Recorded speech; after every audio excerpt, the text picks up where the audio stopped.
বাংলাদেশে কওমি মাদ্রাসার বাইরে আর কোথাও তো এলেম তো দূরের কথা, এই কোরআন শরীফ শুদ্ধ করে পড়ার চর্চাই তো নাই। অধিকাংশ কওমি হাফিজিয়া মাদ্রাসায় ছাত্র ছাত্রীদের আলিয়া মাদ্রাসা সম্পর্কে জঘন্য ভ্রান্ত শিক্ষা দেওয়া হয়। যে মৌলভী সাহেব কটাক্ষ করছে, আমার মনে হয় 1 ঘন্টা ক্লাস নিতে পারবে না। আলিয়া মাদ্রাসা এবং কওমি মাদ্রাসা, নবীজি ডাক্তার ছিলেন, কিয়ামত পর্যন্ত কওমি মাদ্রাসায় পড়েন, কোনদিন আপনি এমবিবিএস ডাক্তার হতে পারবেন?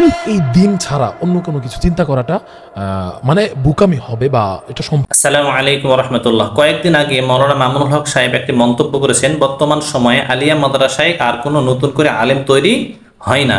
এই কথাটির উত্তর দিয়েছেন ডক্টর এনায়েতুল্লাহ আব্বাসী। কথাটি সুন্দরভাবে উত্তর দিয়েছেন, ব্যাখ্যা করেছেন বর্তমান সময়ে আলিয়া মাদ্রাসা থেকে আলেম তৈরি হয় নাকি হয় না, কত সুন্দরভাবে উত্তরটি দিয়েছেন। যদি আমরা ভিডিওটা দেখি তাহলে পরিষ্কার হয়ে যাব কার উত্তরটি, কার কথাটি আপনাকে বেশি ভালো লেগেছে কমেন্টে জানাতে পারেন, তাহলে অনেক উপকৃত হব। তাহলে আমি বুঝবো আপনাকে কার কথাটি বেশি ভালো লেগেছে। চলুন ভিডিওটা দেখে আসি, এনায়েতুল্লাহ আব্বাসী নাকি মৌলানা মামুনুল হক। চলুন ভিডিওটা দেখে আসি ইনশাল্লাহ। আমাদের ইমামতি কারা নেবে? বাংলাদেশে কওমি মাদ্রাসার বাইরে আর কোথাও তো এলেম তো দূরের কথা, এই কোরআন শরীফ শুদ্ধ করে পড়ার চর্চাই তো নাই। ইমামতি নিয়ে যাক দেখি, ইমামতি কেউ নিতে আসবে না। এইভাবে অল্প বেতনে এত বড় সার্ভিস এই কওমি মাদ্রাসার হুজুররা ছাড়া আর কেউ দেবে না।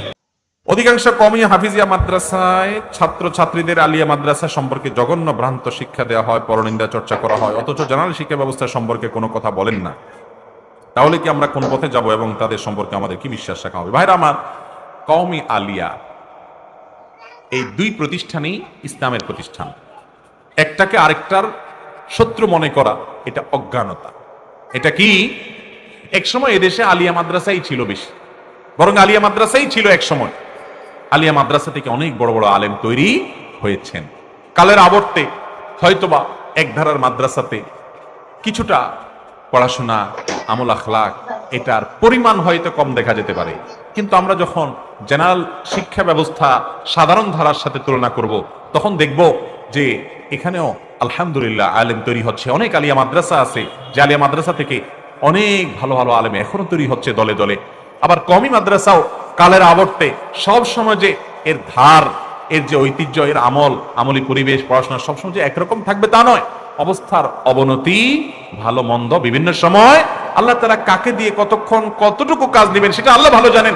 কিন্তু কওমি হয়ে আলিয়াকে প্রতিপক্ষ মনে করা, আলিয়া হয়ে কওমিকে প্রতিপক্ষ মনে করা, ভাইরা আমার, এটা অজ্ঞানতা ছাড়া আর কিছু নাই।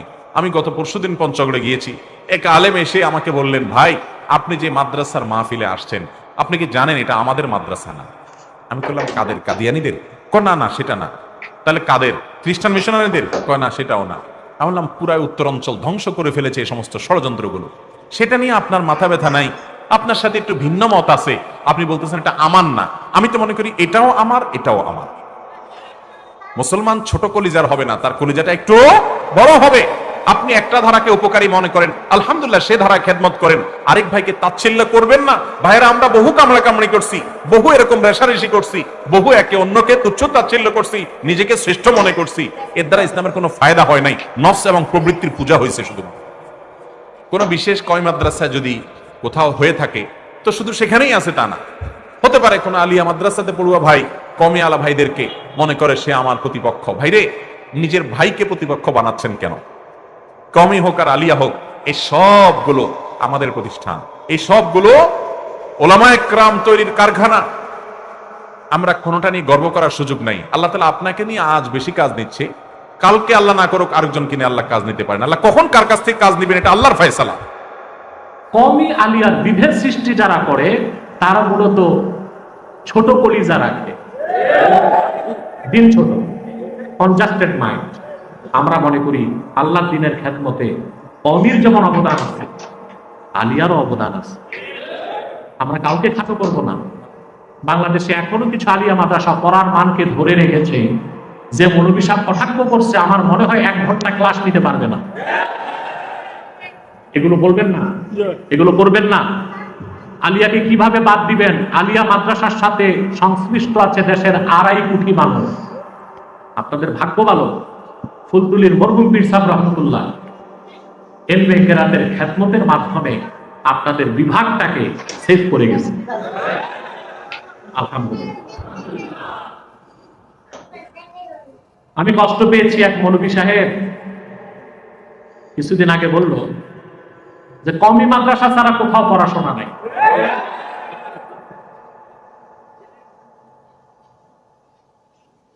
আমি তাদেরকে বলবো যে না, অবশ্যই কওমি মাদ্রাসা ইলমের মূল ধারাটাকে ধরে রেখেছে। আগে যে ওল্ড স্কিম আলিয়া মাদ্রাসা ছিল, তার নেসাব আর কওমির নেসাবে কোনো পার্থক্য ছিল না। আলিয়া পৃথিবীর বিখ্যাত বিখ্যাত আলেম তৈরি করছে। সারা বাংলাদেশের কওমি মাদ্রাসায় ইফতা বিভাগে কাওয়াইদুল ফিকহ পড়ানো হয়। এটা লেখাকার আমিরুল ইহসান মুজাদ্দিদি। বাইতুল মুকাররমের ইতিহাসে এইরকম বিশ্বমানের কোন খতিব আজ পর্যন্ত আর আসে নাই। সৈয়দ আমিরুল ইহসান মুজাদ্দিদি রাহমাতুল্লাহ কলকাতা আলিয়ার ছাত্র, পরবর্তীতে কলকাতা আলিয়ার শিক্ষক, পরে ঢাকা আলিয়ার শিক্ষক, পরে বাইতুল মুকাররমের খতিব। কাওয়াইদুল ফিকহ তার লেখা, এটা দেওবন্দেও পড়ানো হয়। আলিয়া মাদ্রাসাতে অনেক বড় বড় আলেম তৈরি হয়েছে না? আপনাদের সিলেটে ছিল শাইখুল হাদিস মাওলানা হাবিবুর রহমান, উনি তো আলিয়ার ছাত্র ছিলেন। উনি তো আরব আমিরাতে বিচারক ছিলেন। হরমুজুল্লাহ শাহেদা, ওনার নামও শুনেছি। অনেক বড় বড় আলেম আলিয়া থেকে বের হয়েছে, খ্যাতমত করেছে। কওমি আলিয়ার বিভেদ সৃষ্টি যারা করে তারা মূলত ছোট কলিজা রাখে, দিন ছোট, কনজাস্টেড মাইন্ড। আমরা মনে করি আল্লাহর দ্বীনের খ্যাতমতে কওমির যেমন অবদান আছে, আলিয়ারও অবদান আছে। আমরা কাউকে খাটো করব না। বাংলাদেশে এখনো কিছু আলিয়া মাদ্রাসা পড়ার মানকে ধরে রেখেছে। যে মৌলভী সাহেব কটাক্ষ করছে, আমার মনে হয় 1 ঘন্টা ক্লাস নিতে পারবে না। এগুলো বলবেন না, এগুলো করবেন না। আলিয়াকে কিভাবে বাদ দিবেন? আলিয়া মাদ্রাসার সাথে সংশ্লিষ্ট আছে দেশের 2.5 কোটি মানুষ। কত? এসব বাদ দিয়ে আপনি কি করবেন? লাগবে ইলমে দ্বীনের ব্যাপক খ্যাতমত দারসে নিজামি কমিতে হচ্ছে, এটা তো অনস্বীকার্য। কিন্তু আলিয়ার মাধ্যমেও ব্যাপক খ্যাতমত হয়েছে। যারা জুলাই আন্দোলনের নেতৃত্ব দিয়েছে, ছাত্র নেতাদের অধিকাংশই আলিয়া মাদ্রাসার ধারে। আলিয়া মাদ্রাসা এবং কওমি মাদ্রাসা আসমানি এলেম প্রচার করে যাচ্ছে। ওহীভিত্তিক এলেম চর্চার প্রাণকেন্দ্র দুটোই।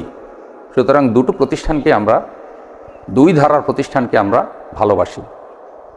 আমরা যত বয়ান করি, যত প্রচার করি, কখনো মাদ্রাসায় মাদ্রাসায় কোনো বিভেদ আমরা প্রচার করি না।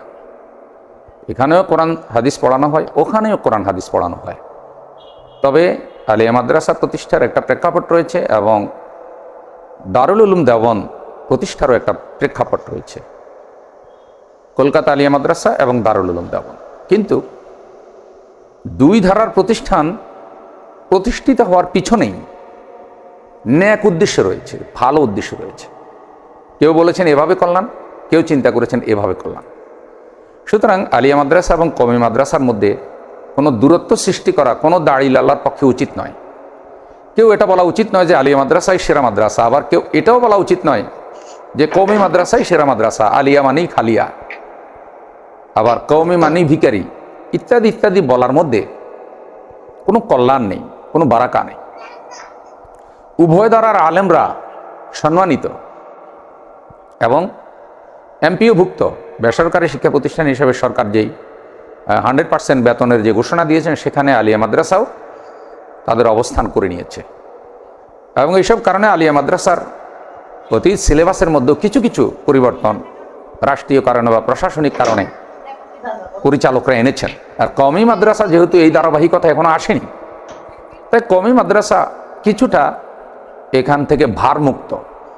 কিন্তু কওমি মাদ্রাসার শিক্ষা ব্যবস্থায়ও অতীতের থেকে কিছু পরিবর্তন এসেছে। দেখুন, কলকাতা আলিয়া মাদ্রাসার ভিত্তিপ্রস্তর স্থাপনের মাধ্যমে আলিয়ার যাত্রা শুরু, আবার দারুল উলুম দেওবন্দ এর মাধ্যমে কওমি মাদ্রাসার ধারা উপমহাদেশে ব্যাপকভাবে সূচনা লাভ করেছে। ইতিমধ্যে আমরা কোনো কোনো দাঁড়িল আল্লাহর মধ্যে এই দুই ধারার মাদ্রাসার পার্থক্য তুলে ধরে উম্মতের মধ্যে একটি বিভ্রান্তি বা বাদানুবাদ সৃষ্টির পরিবেশ করার চেষ্টা করেন, বা কেউ কেউ বিভিন্ন তাফসির মাহফিল, ওয়াজ মাহফিল এ ধরনের কথাবার্তা বলেন। আমরা মনে করি আমাদের তরুণ দাঁড়ি লাল্লা যারা আছেন, মাঠে ময়দানে কথা বলছেন, অবশ্যই আলেমে আলেমে বন্ধুত্ব চাই, আলেমে আলেমে মহব্বত চাই। মহব্বত এবং ভালোবাসার আমরা যে ওয়াজ করি, বায়ান করি, সেটা আলেমের সাথে আলেমের যদি সেই ভালোবাসা না থাকে, তাহলে সাধারণ মুসলমান হতাশ হবে, তাদের মধ্যে বিভ্রান্তি ছড়িয়ে পড়বে। হিংসা বিদ্বেষের বিরুদ্ধে আমরা কথা বলি কোরআন সুন্নায়। হিংসা বিদ্বেষকে দূরীভূত করা এবং হিংসা যে কবিরা গুনাহ, এবং হিংসার মাধ্যমে যে সমাজে বাদানুবাদ, শত্রুতা, ঝগড়া, মনের দূরত্ব, ফিতনা ফাসাদ। সুপ্রিয় দর্শক, ওলামা কিরামদের বক্তব্য শুনে আসলাম। এবার আমরা বাস্তবে কিছু কওমি হুজুরের একটু বক্তব্য শুনে এই সিলেবাসে থেকে আপনি এই দিন ছাড়া অন্য কোনো কিছু চিন্তা করাটা মানে বুকামি হবে, বা এটা সম্ভব। হুজুরা, শিক্ষকরা শুরুতেই বলে দেয় যে বাবা, যদি রাসূল সাল্লাল্লাহু আলাইহি ওয়াসাল্লামের মতো পেটে পাথর বাঁধতে পারো, তাহলে তুমি কি কওমি মাদ্রাসা পড়াশোনা করো, কারণ তুমি বাহিরের কোনো কাজ করতে পারবা না। বাহিরের তোমার শুধু দিন নিয়েই থাকতে হবে এবং দিনই কাজ করতে হবে, ঠিক আছে? এর বাইরে তুমি যেতে পারবা না। যদি আমি রাসূলের কাজই করি, রাসূলের মতন পেটে পাথর বাঁধা শিখে নিই, তাহলে তো আমার বাইরের কাজ করার প্রয়োজন নেই, আমার টাকার পিছনে দৌড়ানোর প্রয়োজন নেই। একজন ইমাম সাহেবের বেতন 7-8 হাজার, এর থেকে বেশি না। হ্যাঁ, অনেক বেশি বলছে, 4,000 টাকা। মুয়াজ্জিনদের বেতন থাকে 3,000, 4,000, 5,000। আপনি চিন্তা করে দেখেন তো, যে এই সময় আইসা 10,000 টাকা দিয়ে একটা মানুষের 3-4 জন 5 জনের ফ্যামিলি চলা কি সম্ভব? কোনোভাবে কি মাথায় ধরে? কোনোভাবেই ধরে না। মানে একটা ফ্যামিলিতে কত খরচ, এর মধ্যে আপনি বসে আছেন বরকত নিয়া, আপনার ওয়াইফকে বঞ্চিত করতেছেন। ওই মহিলার কোনো শখ নাই, ওই মহিলা আল্লাহ ভীরু। আপনি একটু তেল কিনে দিলে উনি সারা মাস চালায় নিতে পারে 1 লিটার তেল দিয়া। এই বয়ান আপনি মুখে নিয়া, এটা কি, এই ব্যাপারটা কি বাস্তবিক, নাকি আপনি সবাইকে ধোঁকাই দিয়ে আপনি নিজে ধোঁকাই পড়ে সবাইকে ধোঁকা দিচ্ছেন? সাইদ আহমদ পালনপুর রহমতুল্লাহ আলাইহি তিনি বলছেন কি, যে উলামায়ে কেরাম শুধুমাত্র দিনকে এত সংকীর্ণ করে এই মসজিদ মাদ্রাসার খেদমতে নিয়োজিত থাকবেন না, আপনার অন্য পেশায় যান। অন্য পেশায় যেতে হবে আমাদেরকে, কারণ আমরা যদি পৃথিবীতে কোনোদিন ইসলামী শাসন চিন্তা করি, স্বপ্ন দেখি, তাহলে আমাদেরকে ওই দিকে যেতে হবে। আমার স্বপ্ন। এখানে আমি যদি খারাপ ভাষায় কিছু কথা বলি, সেটা হলো এমন যে আমাদের মধ্যে অনেক উলামায়ে কেরাম বা আমাদের মধ্যে অনেকে আছে যে আমরা চিন্তা করি যে আমাদের অল্প টাকার মধ্যে বরকত আছে, অল্প টাকার মধ্যে বরকত আছে, এবং এই অল্প টাকা, এই বরকতের কারণে আমি মাদ্রাসায় খেদমত করছি, দিনের খেদমত করছি, যে কোনোভাবে অল্প টাকা দিয়ে ফ্যামিলি নিয়ে, পরিবার নিয়ে চলে যাচ্ছি। কথাটা খুবই গাম্ভীর্যপূর্ণ এবং খুব তাৎপর্যপূর্ণ। তো এই প্রশ্নটা যখন সামনে আসছে, আসলে কি এটা কি ধোঁকা নাকি এটা বাস্তব?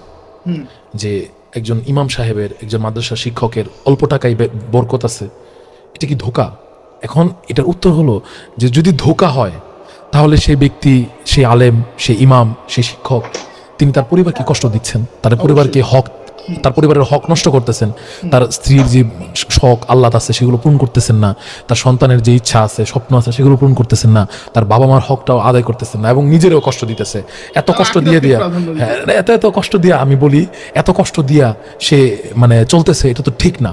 যদি একটা দৃষ্টিভঙ্গি থেকে আমি বলি যে মাত্র আপনি শহর বাদ দিয়ে যদি গ্রাম অঞ্চলে যান, খুবই খারাপ অবস্থা। একজন ইমাম সাহেবের বেতন 7-8 হাজার, এর থেকে বেশি না।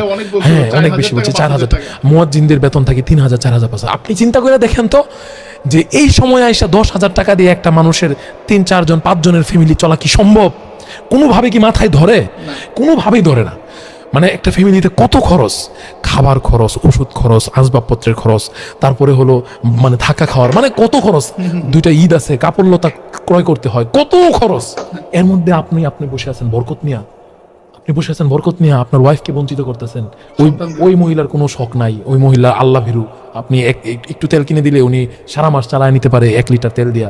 এই বয়ান আপনি মুখে নিয়া, এটা কি, এই ব্যাপারটা কি বাস্তবিক, নাকি আপনি সবাইকে ধোঁকাই দিয়ে আপনি নিজে ধোঁকাই পড়ে সবাইকে ধোঁকা দিচ্ছেন? এটা কি? আমি বলি এখন কথা হলো শেখানোর ব্যাপারটা। মানে আমি নিজেও মাদ্রাসায় যেহেতু পড়াশোনা করছি, আমি এটাও জানতাম না যে স্কুল কলেজে যারা পড়াশোনা করে, যে ব্যাংক সেক্টরে যাবে সে শুধু এই হিসাব নিকাশ নিয়ে পড়াশোনা করে, আমি এটা জানতাম না। মানে হিসাব নিকাশ বলতে কি, ডাইরেক্ট হিসাব নিকাশ। এই যে আমরা মানে যে ইঞ্জিনিয়ার হবে সে এটা নিয়েই তার জীবনে সব সাধনা চলে, যে ডাক্তার হবে এটা নিয়ে তার জীবনে সব সাধনা চলে। আমাদের এতটুকু বেসিক নলেজ ছিল, কিন্তু তাদের পড়াশোনাটা হলো সারা জীবন, শুরু থেকে শেষ পর্যন্ত পুরোটা হলো পেশা কেন্দ্রিক। ঠিক আছে, পেশা কেন্দ্রিক। সে যে পেশায় যাবে সেই পেশার জন্য যা যা শেখা প্রয়োজন সবকিছু তাকে ওইখানে শেখানো হয়। যদিও স্কুল কলেজের ছাত্রদেরও তাদেরও অভিযোগ যে আমরাও তো বেসিক মানে হাতে ধরে আমাদেরকে সব কিছু শিখায় না, আমগরে যেগুলো শিখাইছে ওইগুলো আমার জীবনে কিছু লাগেই না, কিন্তু তবুও তাদেরকে যা শেখানো হয় আমাদের তার বিন্দুমাত্র শেখানো হয় না।